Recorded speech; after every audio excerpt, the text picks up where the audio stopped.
Bueno, hermanos, continuamos en esta oportunidad con esta serie de mensajes que estamos teniendo acerca de la vida de Moisés. Y en esta ocasión estamos en el capítulo 11 y capítulo 12 del libro de Éxodo. Y si pudiéramos resumir el tema que abordan en ambos capítulos, en una sola palabra diríamos que es la obediencia. La obediencia es fundamental en nuestra relación con Dios, porque si decimos amar a Dios sobre todas las cosas, la obediencia es una prioridad en nuestras propias vidas. Cuando obedecemos, hay bendición. Cuando hay desobediencia, hay disciplina, hay juicio de Dios. Queremos honrar el nombre de Dios, queremos que nuestras vidas marchen en victoria, necesitamos obedecer a Dios. Bueno, la Biblia es clara y nos revela el carácter de Dios y lo que Él espera de cada uno de nosotros. Sin embargo, a veces hay experiencias en las cuales nos encontramos que tienen una aplicación muy personal a nosotros, porque tienen que ver acerca del plan y el propósito de Dios para nuestras vidas y de lo que ha de ocurrir en el futuro con nosotros, y no nos sentimos seguros avanzando en esa obediencia porque queremos tener un control total de todo lo que va a ocurrir. Queremos que Dios nos revele todos los detalles que se avecinan porque nos sentimos incómodos con el desconocimiento. Pero la realidad es que muchas veces Dios nos da luz solamente para dar el primer paso, para ver el contexto inmediato, ¿verdad? No nos da la claridad para mirar el final desde el principio. ¿Por qué? Porque Dios quiere que marchemos dependiendo de Él. Si no, no nos haría falta la fe, ¿verdad? Y la Biblia dice que sin fe es imposible agradar a Dios. Este mensaje se trata de obediencia. Oremos. Padre, gracias por la oportunidad de ocupar este lugar para traer tu palabra. En tus manos estamos, Señor, confiando en tu soberanía para que tú hables por medio nuestro a tu pueblo, Señor. Descansamos en ti y te lo pedimos en el nombre de Jesús. Amén. Bueno, Dios habló, así lo veremos. Algunas personas lo escucharon e hicieron precisamente lo que Él les dijo. Experimentaron bendición, triunfo. En la obediencia siempre hay éxito. En la desobediencia, derrota, fracaso. Recuerden, no hay lugar más seguro que aquel que se vive en el centro de la voluntad de Dios. Ahora, Dios utilizó a estas personas en su plan en ese momento de la historia. Y por eso aquí queremos enfatizar una verdad fundamental. Cualquier empresa consiste en escuchar lo que Dios dice, en prestarle atención a Él, en respetar su llamamiento, en responder con obediencia y dejarle los resultados a Él. Porque ya sea la obediencia o la desobediencia, ambos traen consecuencias. Podemos elegir qué respuesta vamos a dar, pero no podemos elegir el escapar a las consecuencias. Si somos obedientes, repito, vamos a experimentar bendición. No significa que necesariamente todas las cosas nos van a salir fáciles. Habrá momentos difíciles, pero estaremos con la tranquilidad y la paz de saber que estamos andando dentro de su voluntad, y la consecuencia, dejarla en sus manos. En conclusión, de lo que estamos hablando es de la obediencia, repito. Por eso me gustaría que juntos me acompañen en el análisis de algunos versículos del capítulo 11 y el capítulo 12, donde podemos ver la realidad de esta obediencia. La obediencia de un pueblo y la bendición de Dios por esta obediencia. Ahora, los que conocemos la historia, sabemos que este pueblo no siempre se mantuvo en obediencia. Más bien su vida se caracterizó por la desobediencia. No pudieron escapar de las consecuencias. Ustedes saben lo que tuvieron que experimentar como resultado. Ahora, vamos a ver en primer lugar cuando la obediencia toma forma. Y en Éxodo capítulo 11, verso 1 y verso 2, Jehová dijo a Moisés: una plaga traeré aún sobre Faraón y sobre Egipto, después de la cual Él os dejará ir de aquí, y seguramente os echará de aquí del todo. Habla ahora al pueblo, y que cada uno pida a su vecino, y cada una a su vecina, alhajas de plata y de oro. En el mensaje anterior estuvimos mirando cómo el juicio de Dios cayó con todo su peso sobre la nación egipcia, y aquellas plagas que Dios las usó una y otra vez para manifestar su poder a aquella nación, y en especial a Faraón, que aún siendo testigo del poder de Dios, dice la palabra que endureció su corazón. Ahora encontramos aquí que Dios le da un mandato un poco extraño al pueblo, ¿verdad? Debían estos esclavos hebreos pedirles plata y oro a sus vecinos egipcios. Ahora, ¿por qué razón? ¿Cuál era el motivo? Bueno, la realidad es que Dios estaba preparando a su pueblo para este viaje. La plata y el oro eran algo similar a lo que uno hace cuando retira dinero de un cajero automático cuando se va de viaje. Y si uno se pone a considerar ese pago, entre comillas, en realidad era una mezquina recompensa por más de 400 años de trabajo esclavo allí en Egipto. Ahora, ¿qué iban a hacer con ese oro y con esa plata? En realidad ellos no lo sabían, pero Dios sí. Él ya tenía un plan, él había considerado el uso que se le iba a dar a esto, al oro y la plata, cuando la nueva nación llegara al monte Sinaí, allí en el desierto. Dios ya tenía en mente algo que nadie había soñado jamás todavía. Acuérdense, vendría el tabernáculo, la tienda de reunión, donde los israelitas se reunirían en una íntima cercanía con el omnipotente y santo Dios, aquel que les estaba librando. Hasta ese momento Dios no le había dicho por qué razón ellos necesitaban esos materiales, esos metales preciosos. Él solamente le dijo: pídanlos. ¿Y qué hicieron ellos? Obedecieron. Bueno, un buen comienzo. Lástima que no hayan tenido ese mismo buen final. Pero allí comenzaron con obediencia. Eso se llama obediencia. Verso 3. Y Jehová dio gracia al pueblo en los ojos de los egipcios. También Moisés era tenido por gran varón en la tierra de Egipto, a los ojos de los siervos de Faraón y a los ojos del pueblo. Si ustedes recuerdan, antes, apenas 2 capítulos, leemos acerca del mal día que tuvo Moisés en Egipto. Así titulamos el mensaje: de mal es peor, ¿verdad? El pastor de ovejas vivió un tiempo sumamente difícil, bajo presión, amenazado por el rey Faraón y odiado por completo por el liderazgo hebreo. Pero ahora leemos en el versículo 3 estas palabras: que él era tenido por gran varón en Egipto. Cambiaron las cosas. ¿Qué fue lo que marcó la diferencia? Bueno, la obediencia de Moisés a Dios. En realidad, el colocar en esta ecuación la persona divina cambió todas las cosas.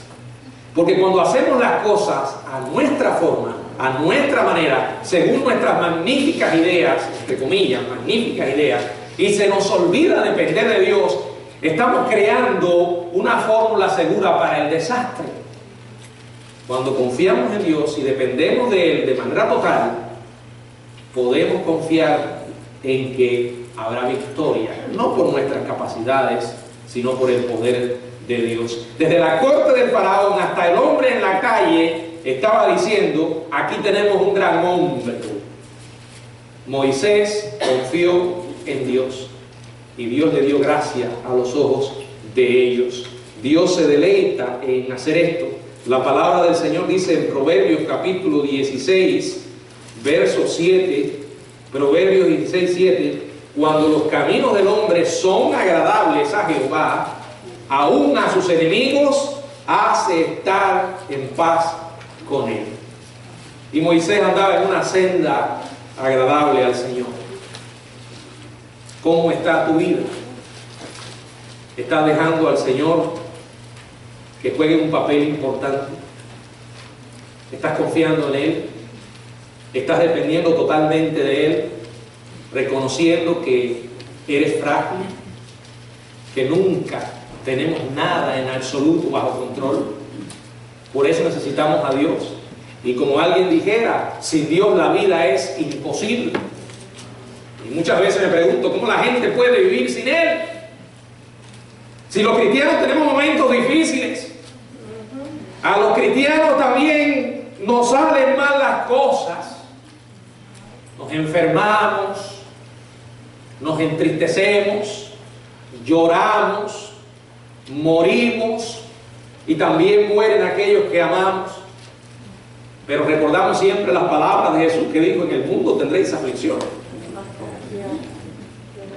pero confiad, yo he vencido al mundo. Imagínense enfrentar este mundo difícil sin Dios. Es imposible, la verdad. Ahora quiero que veamos 5 duras realidades. Este hombre era un hombre obediente. Dios ganó su corazón. Moisés se sometió a la voluntad de Dios y dejó las consecuencias en sus manos. Y una gran evidencia de que andaba en obediencia es que fue fiel al mensaje que Dios le había dado. Y saben, hermanos, él no pidió disculpas por decir lo que Dios le mandaba a decir. Era un mensaje difícil de escuchar. Podía traerle problemas, pero estaba decidido a proclamar con fidelidad lo que Dios le había dado. Después de que Dios le habló a Moisés y le dijo lo que debía de hacer, después de que le dijo a Moisés: tiene favor a los ojos del pueblo, se dirigió por última vez a las cámaras reales con una entrevista con el rey. Y en esta conversación, que podríamos calificar de una conversación difícil, tensa, porque el mensaje no era agradable, Moisés le mencionó a Faraón 5 verdades. Como dije, duras, pero verdades. Venían de Dios. Y aquí encontramos que la prioridad de un siervo de Dios no es ser agradable al oído humano. Dice Pablo: si buscara agradar a los hombres, no sería siervo de Cristo. Es ser fiel a Dios y agradarle a Él por encima de todo. No importa que el mensaje no sea grato. No importa que la gente se ofenda. Si es de Dios, si es el mensaje de Dios, hay que darlo. Miren, consideren el mensaje que dio Moisés. Algo va a ocurrir a medianoche. Ahí en el verso 4 dijo pues Moisés: Jehová ha dicho así. Está hablando Jehová. Dice Moisés: a la medianoche yo saldré por en medio de Egipto. Algo va a ocurrir a medianoche. Es un anuncio escalofriante. Moisés le añadió además una bomba. Verso 5: y morirá todo primogénito en tierra de Egipto, desde el primogénito de Faraón que se sienta en su trono, hasta el primogénito de la sierra que está tras el molino, y todo primogénito de las bestias. Le estaba diciendo: esto te incluye a ti, Faraón. Tu primogénito, tu hijo primogénito, morirá a la medianoche en punto. Pero no se detuvo, continuó: habrá aflicción en toda la nación, verso 6, y habrá gran clamor por toda la tierra de Egipto, cual nunca hubo, ni jamás habrá. La aflicción que habría en Egipto no tendría precedentes. Ellos habían tenido guerras en el pasado, las habría también en el escenario futuro. Egipto acababa de salir de las plagas, 9 plagas, y habría otros desastres nacionales más adelante. pero jamás esa nación experimentaría un dolor tan grande. Sigue Moisés. En medio de todo esto, Jehová Dios va a proteger a su pueblo.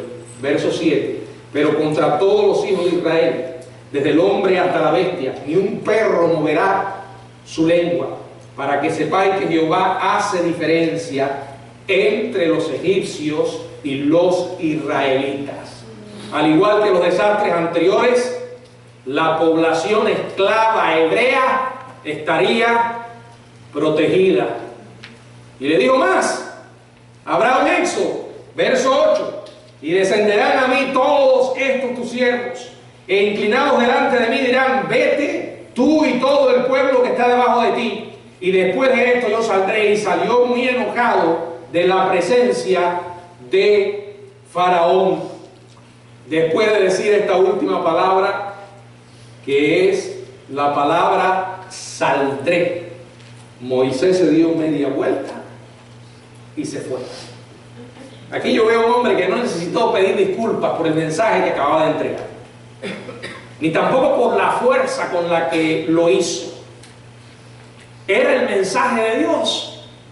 Y cuando se trata de lo que Dios dice, necesitamos esa misma pasión y fidelidad, que habrá que pagar un precio con toda seguridad. Pero mientras usted está siendo fiel al mensaje que Dios le ha dado, será invencible, porque no le estará preocupando la opinión de los demás. No como aquellos predicadores que dicen, bueno, ¿y si digo esto y se ofenden? Les preocupa más ofender al hombre que ofender a Dios. Y aquellos que dicen, por eso yo no hablo en mi iglesia de pecado, yo no hablo en mi iglesia del infierno, tiene razón en su iglesia, porque no es la iglesia de Jesucristo. Entonces nosotros no podemos mutilar el mensaje de Dios. ¿Sabía usted que Jesucristo fue uno de los que más, diría, el que más habla del infierno? No es un tema agradable, pero es parte de la verdad del Evangelio. Y hay que hablarle a las personas de esa realidad. Hay un tratado ahí en el pasillo que lo encontré hoy. Bueno, lo tenía guardado, creo que otra vez lo puse. Me llamó la atención cuando lo vi y decía, ¿qué hacer? ¿Qué tiene que hacer para ir al infierno?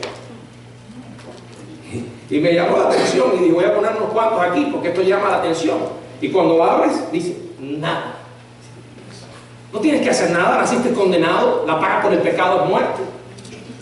Tienes que arrepentirte y creer para recibir a Jesús, porque eres un pecador y el pecado te condena al infierno. Usted no le hace ningún bien a un enfermo. Si usted es el doctor y le viene a ver y decirle, después de haberle hecho unas pruebas y detectar que tiene un cáncer que le está acabando con la vida, decirle, no, todo está bien. Pero doctor, ¿y por qué me siento así? No, no te preocupes, todo está bien. Te voy a mandar un poco de agua con azúcar y se te va a quitar. Usted quiere que el médico le diga la verdad. A mí me gustaría, no me gusta ir al médico, pero cuando voy quiero que me diga la verdad. Y si es dura, que me la diga, porque entonces así puedo orar y buscar la manera de atenderme. Hay que ser fiel al mensaje de Dios, y Moisés fue fiel. Lo entregó. Le estaba diciendo, el tiempo de la paciencia de Dios se ha acabado y el juicio es inminente, porque Dios es paciente, no queriendo que ninguno perezca, sino que todos procedan al arrepentimiento. Pero les digo, la paciencia de Dios termina. Hay momentos en los que Dios decide entonces manifestar su ira, y ese era el mensaje.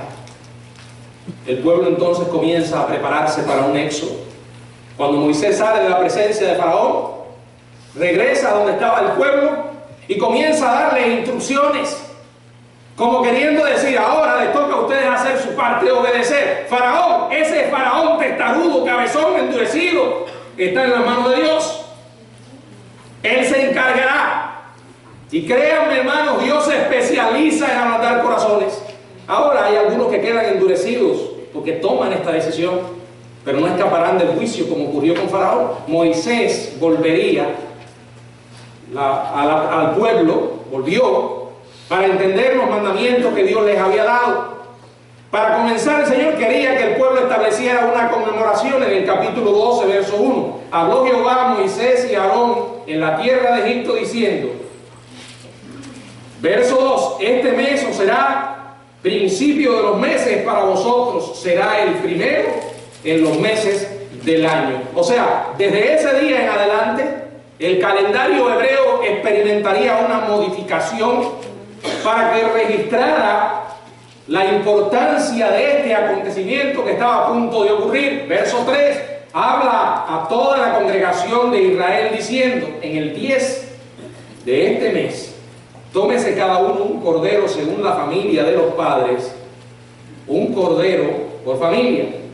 Mas si la familia fuere tan pequeña que no baste para comer el cordero, entonces él y su vecino inmediato a su casa tomarán uno según el número de las personas. Conforme al comer de cada hombre, haréis la cuenta sobre el cordero.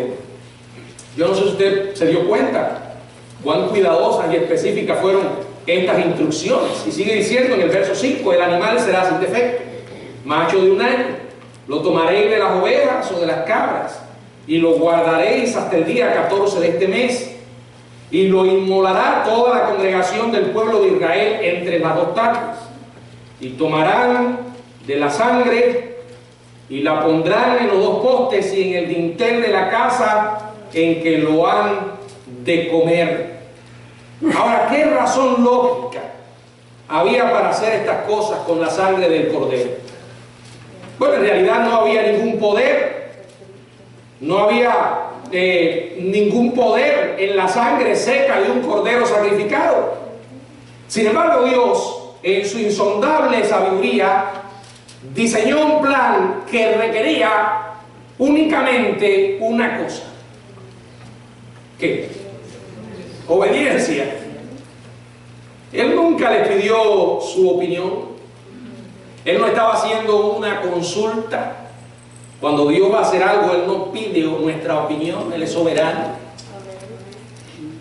Él no les pidió que pensaran, que consideraran la idea y luego, si estaban de acuerdo, que la aprobaran. Simplemente les dijo lo que debían de hacer y cuándo hacerlo. Luego les dijo lo que ocurriría si ellos eran obedientes a estas estrictas órdenes. Verso 12 y verso 13. Pues yo pasaré aquella noche por la tierra de Egipto y heriré a todo primogénito de la tierra de Egipto, así de los hombres como de las bestias, y ejecutaré mis juicios en todos los dioses de Egipto. Yo Jehová. Y dice el verso 13, y la sangre os será por señal de las casas donde vosotros estéis, y veré la sangre y pasaré de vosotros, y no habrá en vosotros plaga de mortandad cuando hiera la tierra de Egipto. Todo esto tiene una tipología, un simbolismo. Los que conocemos el Evangelio sabemos que la sangre de Jesucristo es la única que nos libra del infierno, ¿verdad? La sangre de Jesucristo nos limpia de todo pecado. Todo esto señalaba aquello. Ahora, ¿qué debían hacer? ¿Cómo habrían de comer ese cordero? Allí en el verso 11 dice, y lo comeréis así, ceñidos vuestros lomos y vuestros calzados en vuestros pies, y vuestro bordón en vuestra mano, y lo comeréis apresuradamente en la Pascua de Jehová. En otras palabras, tienen que estar preparados. Tienen que estar listos para viajar, para salir lo más rápido por la puerta. No puede haber demora. Ahora, ¿por qué? Porque Dios iba a hacer historia, y estas personas serían parte de esta historia. Desde ese día significativo hasta hoy, Israel recordaría la Pascua.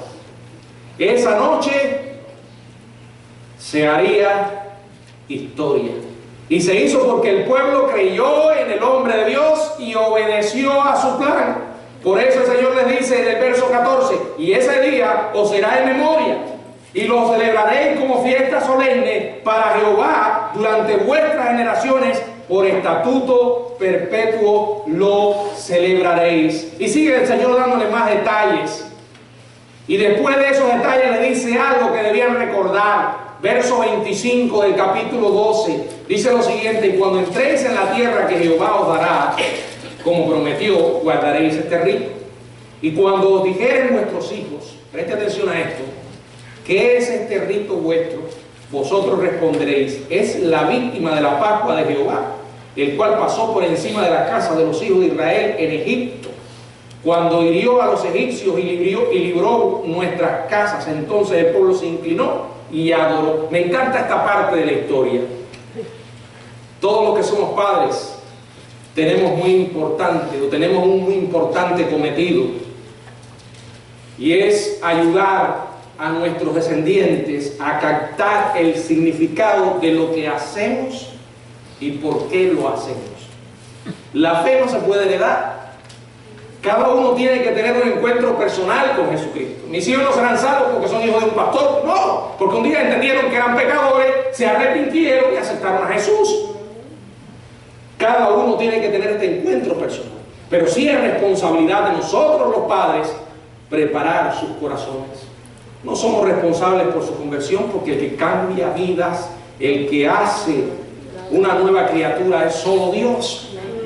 Pero sí somos responsables por sembrar, y sembrar fielmente. Y una de las maneras que tenemos para sembrar es aprovechar las oportunidades. Esas oportunidades vendrán en los momentos que menos las esperamos. Y a veces esos momentos están marcados por la incomodidad. Porque llega la pregunta cuando no tengo tiempo, cuando estoy ocupado en algo, cuando quizás estoy hasta molesto por algo, y ahí viene la pregunta. Pero ¿estamos nosotros dispuestos a responder entendiendo el significado de lo que nos están preguntando, el valor? Porque por medio de esa respuesta nosotros podemos marcar la vida de nuestros hijos. ¿Saben ustedes que los niños en los primeros 6 años de edad tienen sus mentes allí, como se dice, vírgenes, en las que uno puede plantar grandes verdades?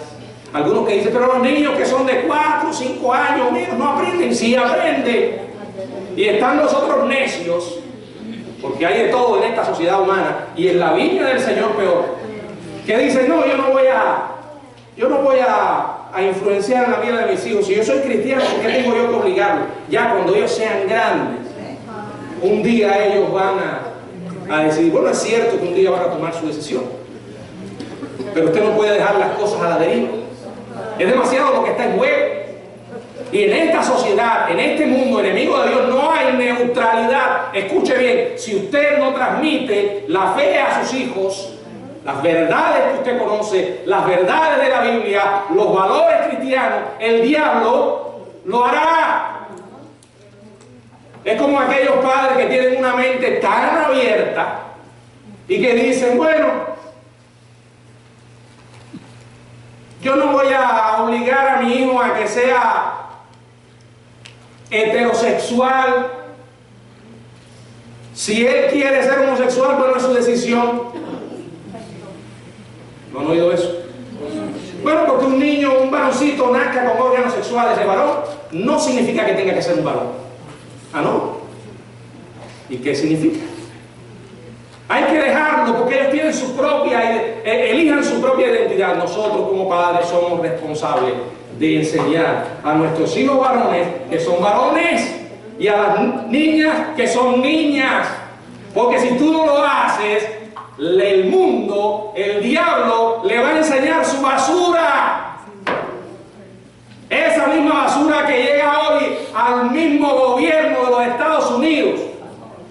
Cuando el presidente de esta nación, gobernando por decreto, o sea, una manera de decir, ejercer cierta tiranía, le quiere imponer a las escuelas públicas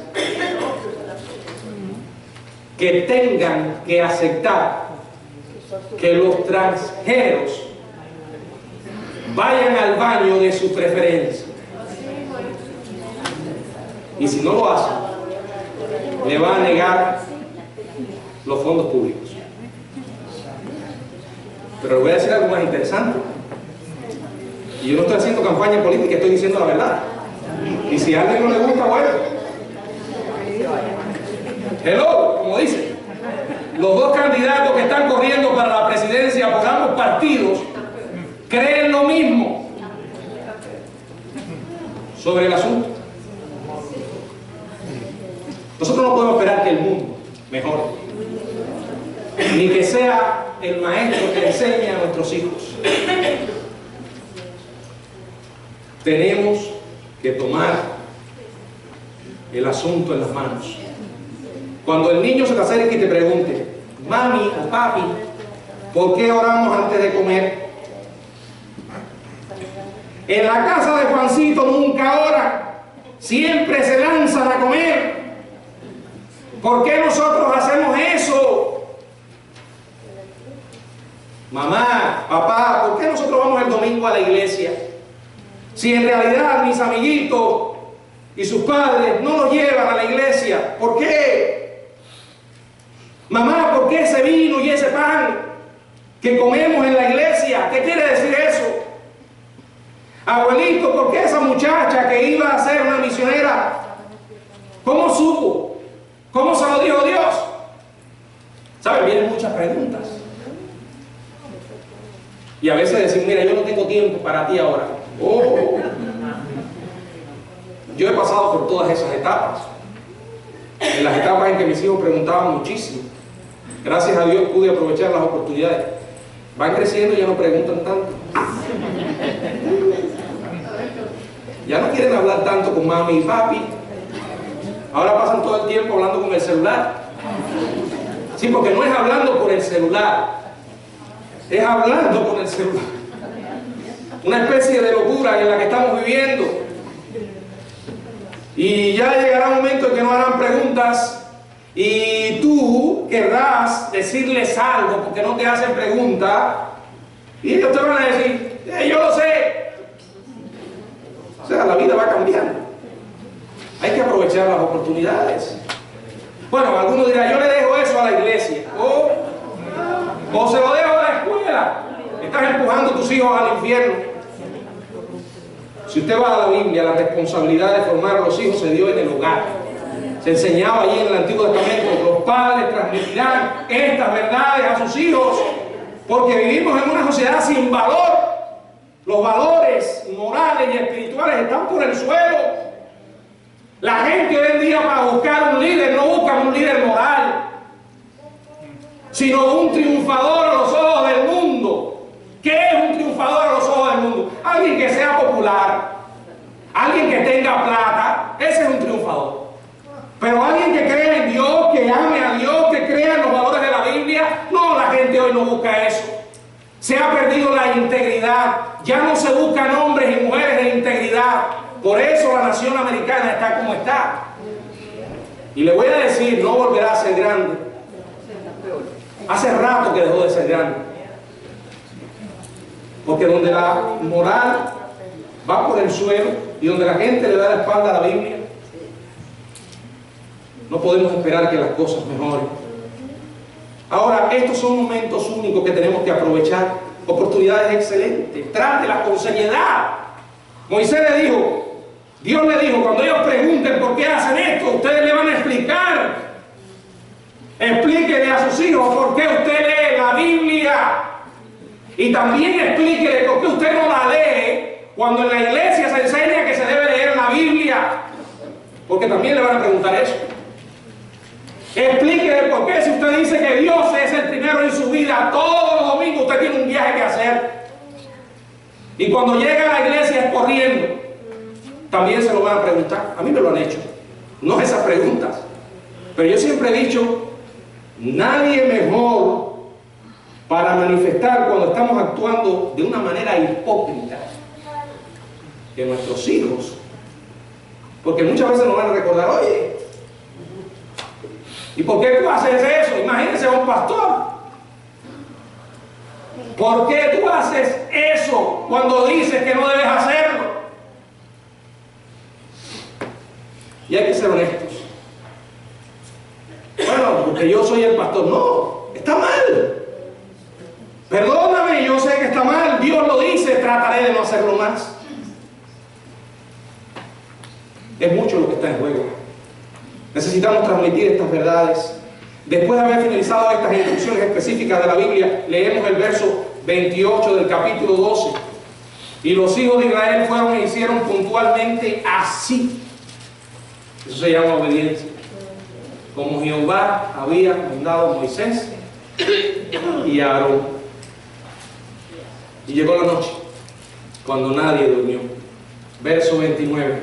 Y aconteció que a medianoche Jehová hirió a todo primogénito en la tierra de Egipto, desde el primogénito de Faraón, que se sentaba sobre su trono, hasta el primogénito del cautivo que estaba en la cárcel, y todo primogénito de los animales. Dios cumplió lo que dijo. Dios es fiel. Nosotros a veces tenemos las mejores intenciones y hacemos promesas, pero no las podemos cumplir. Pero cuando Dios dice algo, créalo, Él lo va a cumplir porque Él es fiel, ya sea la promesa de castigar el pecado como la promesa de bendición y de cuidado. Eso es lo que me sostiene en medio de las pruebas. Cuando no veo luz a lo largo del camino, recuerdo lo que Él ha dicho. Claro, para recordar lo que Él dice hay que leerlo. Y para leerlo hay que creerlo. O sea, y para creerlo hay que leerlo. Y la fe solo se puede alimentar de esa manera. Dios es fiel y cumplió lo que Él había prometido. No perdonó a nadie que no estuviera preparado. Verso 30, dice la palabra: y se levantó aquella noche Faraón, él y todos sus siervos, y todos los egipcios, y hubo un gran clamor en Egipto, porque no había casa donde no hubiese un muerto. Tremendo. Ni Faraón escapó. Bueno, ¿cómo iba a escapar si él era el principal? La Biblia dice que no hubo un hogar en Egipto donde no hubiera un muerto. Verso 31. E hizo llamar a Moisés y a Aarón de noche, y le dijo: salid en medio de mi pueblo, vosotros y los hijos de Israel, e id a servir a Jehová, como habéis dicho. Tomad vuestras ovejas, vuestras vacas, como habéis dicho, e idos, y bendecidme también a mí. Verso 33, y los egipcios apremiaban al pueblo dándose prisa para echarlos de la tierra, porque decía: todos somos muertos. Nadie ha recibido jamás una ayuda tan eficiente para preparar sus maletas como los israelitas aquella noche. Querían que se fueran de ellos.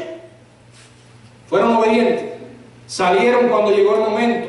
Verso 37, partieron todos los hijos de Israel, de Ramesés a Sucot, como 600,000 de a pie, sin contar los niños. Si usted añade las mujeres y los niños a esa cantidad, muchos eruditos del Antiguo Testamento llevan la cifra a alrededor de 2 millones de personas. 2 millones, considere la logística. Nadie tenía ningún plan para proveer la siguiente comida. Piense en el problema sanitario, en el desafío dietético y médico. No tenían un plan de contingencia. Simplemente se marcharon. Aquellos que fueron capaces de pensar un poco en el asunto en medio del caos de aquella noche espectral, deben haber dicho: si Dios puede preservarnos cuando la muerte está haciendo destrozos alrededor de nosotros, seguramente también podrá cuidarnos en este viaje hacia la noche. La obediencia produce fe. Te voy a decir algo, querido hermano. Tal vez usted está pasando hoy por momentos sumamente difíciles. Y no se trata solo de lo difícil del momento, sino de lo mucho que está. Algunas pruebas parece que llegan para quedarse. Y ya lo he dicho en otra oportunidad, Dios no solamente tiene control de la intensidad de la prueba, sino del tiempo que va a durar. Eso fue lo que motivó a David en el Salmo 13 a preguntar por 4 veces: ¿hasta cuándo? Hasta el punto que llegó a decir: ¿hasta cuándo me olvidarás para siempre? Llegó a pensar que el olvido de Dios era para siempre. Lo único que nos puede sacar adelante en momentos así es echar un vistazo al pasado. Recordar a Dios que fue fiel en el pasado y que ha sido fiel a lo largo de toda nuestra existencia y que seguirá siendo fiel en medio de lo que nos ocurra. Este pueblo fue obediente. Tenía muchas preguntas, estoy seguro de eso. Había muchos cabos allí, desde el punto de vista humano, cabos sueltos. No tenían todos los detalles, pero tenían el suficiente. Dios iba a estar con ellos. Probablemente usted tenga también muchas preguntas, demasiadas. Dios le está pidiendo algo y no tiene la fuerza para obedecer porque no conoce todos los detalles y tiene miedo. Y entonces comienzan a aparecer las conocidas frases: ¿y si pasa esto? ¿Y si aquello? Señor, ¿y si? Inseguridad, temor. No nos sentimos tranquilos cuando desconocemos muchas cosas, y cuando no conocemos acerca del futuro, más todavía. En momentos como esos, lo importante es tener la seguridad de que Él está con nosotros. Y si Él está con nosotros, ¿quién contra nosotros? Y si Él está con nosotros, es suficiente. Este momento marcó la vida de la nación hebrea para siempre, y lo estarían recordando por siempre. ¿Sabe usted que hay un momento también en que nuestras vidas fueron marcadas? Un momento en que en medio de nuestra desesperación probamos al Dios que alguien nos habló y decidimos entregarle nuestra vida. Decidimos creer lo que alguien nos dijo en un momento, de que Jesús, el Hijo de Dios, vino a este mundo a morir por nuestros pecados. ¿Recuerda usted ese momento?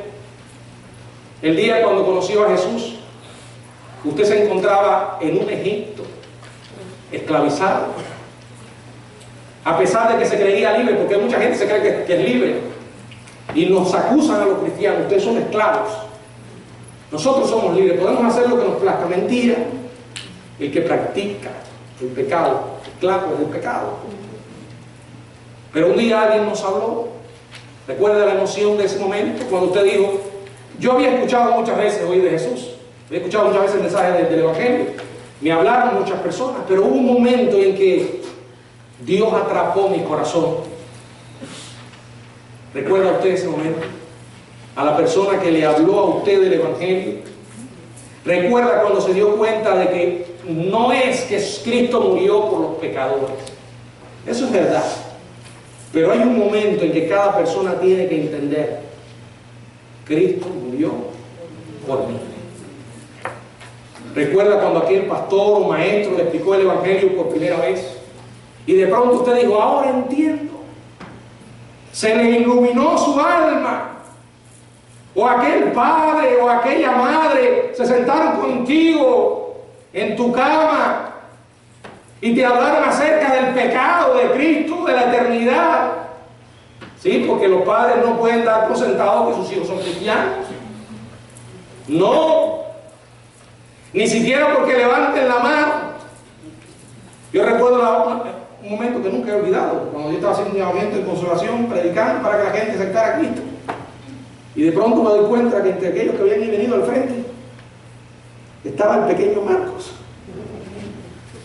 Bueno, muy bien. Yo no iba a dudar de su conversión, pero a través del tiempo me estaba tratando de asegurar una y otra vez que lo entendió. Y si hay duda, hay que volver a presentar el Evangelio y que lo vuelva a aceptar. Es mejor que sobre y no que falte. ¿Recuerda usted ese momento? Cuando usted decidió dejar atrás Egipto, y uno se pregunta: ¿y cómo pude? No fuimos nosotros, fue el poder de Dios que nos capacitó para romper con todos esos años de esclavitud. Él nos liberó. Ahora quiero decirle, querido hermano, no todo ha terminado, hay más. El plan de Dios va mucho más allá que sacarle a usted de la esclavitud en Egipto. Va mucho más allá que hacerle parte de su familia. Ese es el plan A. Ahora hay un plan B, y es que Dios quiere usarle para su gloria y para su honra. Ese es el plan B. Pablo dijo: Señor, ¿quién eres? Y después dijo: Señor, ¿qué quieres que haga? ¿Sabes que Dios tiene un plan con tu vida? Él sacó a Israel de Egipto para algo. Tenía un propósito con ellos. Y Él tiene un propósito con tu vida. ¿Se lo has preguntado a Dios? ¿Quiere que te dé un buen consejo? Insiste en tu vida de oración en hacerle esta pregunta al Señor. Señor, ¿estoy haciendo lo que tú quieres que yo haga? Bueno, pero yo estoy ganando buen dinero en lo que hago. Esa no es la pregunta. Tengo una buena casa a consecuencia de mi trabajo. Tengo grandes comodidades, pero ¿es eso lo que Dios quiere que tú hagas? ¿Le has preguntado a Él, Señor, ¿quieres seguir usándome como lo has hecho hasta ahora? ¿O tienes alguna otra cosa en mente para mí en alguna otra parte? Considera que Dios te puede decir sí. ¿Estarías dispuesto a pagar el precio? Se trata de la obediencia. A veces obedecer no es fácil, pero no hay mejor decisión para un hijo de Dios. Estimado amigo que estás aquí, ¿conoces tú a Jesús? Ese Jesús que murió en la cruz por tus pecados para darte libertad, para sacarte del Egipto en el que estás esclavizado. Porque si no tienes a Cristo, te voy a decir, no eres libre. El diablo te manipula y te usa como quiera. La verdadera libertad comienza cuando uno experimenta la libertad de ese mal que tenemos que se llama pecado, y para eso vino Jesús. Pagó el precio por nuestros pecados para que podamos recibir el perdón de nuestros pecados. ¿Estás tú dispuesto a recibir a Jesús? ¿Habrá alguien en esta tarde que le gustaría invitar a Cristo a su corazón? Darle su vida a Jesús, dejar que Él le cambie, le libere y sobre todo que se encargue de su vida a partir de ahora. ¿Quieres tú hacerlo? ¿Habrá algún amigo o amiga que le gustaría recibir a Cristo? Si no lo ha hecho, por favor levante ahí su mano. Yo quisiera verle y orar por usted. ¿Alguna visita? ¿Algún amigo? Si ya eres cristiano, ¿estás tú haciendo la voluntad de Dios para ti? Muchas veces nos hacemos esa pregunta después que intentamos abrir una y otra puerta. Y algunas las pateamos, las vemos cerradas ahí y le metemos fuerza. Y resulta que la puerta se abre, pero comenzamos a lamentarlo. ¿Te estás preguntando cuál es el propósito de Dios para tu vida? ¿Qué es lo que Dios quiere para ti? ¿Has intentado ir por aquí y por allá buscando lo que necesitas y lo que tú crees que necesitas no lo has encontrado? ¿Estás tú dispuesto a depender del Señor? Y no solo depender, sino descansar en lo que Él te dé. ¿Quieres tú hacerlo? Si quieres hacerlo, yo te invito a que allí donde estás hables con Dios. Le pidas perdón por esta vida que has estado llevando, a pesar de conocerle, pero separado de su señoría. Pídele perdón y pídele la luz que necesitas para poder andar en obediencia. Deposita tus preocupaciones sobre Él, tus cargas, Él las puede llevar. Yo sé que también hay personas en esta hora que están agobiados. Y quizás como David se han estado preguntando una y otra vez, Señor, ¿hasta cuándo? Puedo decirle que todos nos hemos hecho esa pregunta alguna vez. Pero Dios jamás nos deja, jamás nos abandona. Dice la palabra, echa tu ansiedad sobre Él porque Él tiene cuidado de ti. Quiero decirte que el hecho de que tú hayas llegado a esa situación en la que te encuentras hoy no es casualidad. Dios nos permite muchas veces llegar a tocar fondo, porque así volvemos nuestros ojos a Él, reconociendo que no podemos. Quiero decirte que Dios conoce tu problema y está dispuesto a llevar tu carga, si tú la quieres poner sobre Él. Entrégale tu vida a Jesús, entrégale tu corazón, deja que Él gobierne tu existencia y Él será fiel. Que el Señor les bendiga.